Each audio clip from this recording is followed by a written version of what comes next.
When carbon dioxide is released by humans, around 30 to 40% is taken up by the oceans.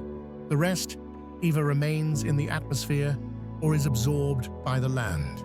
This causes oceans which are alkaline. It's become more acidic over time. Since the start of the industrial era, the overall pH of the world's oceans has fallen from 8.2 to 8.1. As oceans become more acidic, the number of hydrogen ions in seawater increases. Some types of coral have a hard outer skeleton made out of a compound called calcium carbonate. This compound is made of calcium ions and carbonate ions. Ocean acidification causes the amount of calcium carbonate in seawater to fall. This is because some of the carbonate ions that normally pair with calcium to form calcium carbonate instead pair with hydrogen to form bicarbonate.